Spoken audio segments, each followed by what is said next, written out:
And then we have this notion.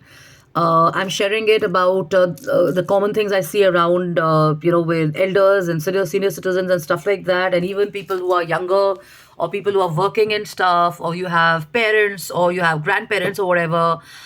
You'll see some people being told, I think you've passed that age and you shouldn't do a workout, you shouldn't lift weights, you shouldn't be doing that, you shouldn't be doing that. Like yesterday, I went for shopping and I was sharing that I've just recovered from, let's say, a cervical. So there was this lady sitting next to me and she was like, you should be wearing boots and stuff. And I said, "But I was carrying them with me and I'm wearing them and I'm feeling perfectly fine." So if I were to listen to these kind of comments and these kind of thoughts of people, I would never ever challenge myself, or I would never ever try and get back to my normal, which is enjoying my lovely shoes, my boots and stuff. I would never do that. So the point is this, that there are so many people who are feeding and conditioning others from their own borrowed thoughts or what they've grown following up and stuff around health, around fitness, around lifting weights, around sleeping in a certain manner, waking up in a certain manner.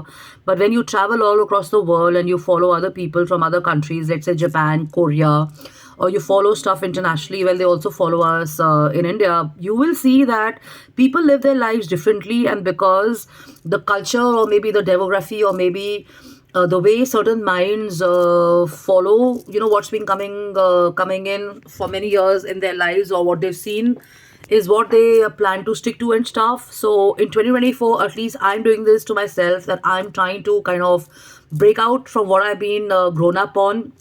And if somebody told me to not lift weights and somebody told me do not do this, I am not wanting to give up or give into that thought without even discussing it with coaches or fitness experts and stuff, or without even researching it, or without even meeting the right doctors and stuff. Because when we follow other people's experiences, or when we follow other people's negative stories and stuff, we do have them playing in our mind and stuff, and some way or the other it affects you. So like this lady, she was sitting next to me. At the end of 2 hours, she was still feeling pretty grouchy and grumpy and stuff. She had already had 2 coffees, and you could see that she was not enjoying it. And there were other people around who were walking in, and they were enjoying their coffee, and they were focusing and talking about other things. They were appreciating the weather, they were appreciating the music, they were appreciating the friends that they have around and stuff. So it is really about focus. And when you're on a computer and when you're working on your own and stuff, there is a tendency, or there is a possibility to kind of start thinking on a different tangent. So that's where stuff like a coffee, or probably just getting up and taking a walk, or just listening to some music helps you and stuff. So do this to yourself. I'm sharing this. This is not related to interior design or decor, which is my prime work, but I'm sharing this so that it's going to be helping people, and it is attitude. And this is just like doing a design, or this is just like doing a concept where somebody says, "Oh my god, what if it doesn't work? What if the client doesn't like it? Oh my god, what if it gets rejected? And what if it that the the brief doesn't fit into what the client is given us? What if the client doesn't pay up on time? What if the packaging doesn't happen properly? What if the courier guy messes it up and stuff? So all these questions are very normal and very regular.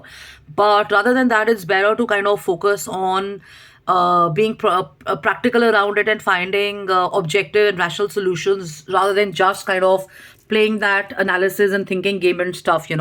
So maybe you can write down the steps and stuff. So I bought myself this set of about 20 pens, because I'd woken up thinking I'm going to kind of get back to my writing and stuff like that. And I do that normally. So there's so many ideas, and there's so many interesting things that comes to our mind. And there are dreams that most of us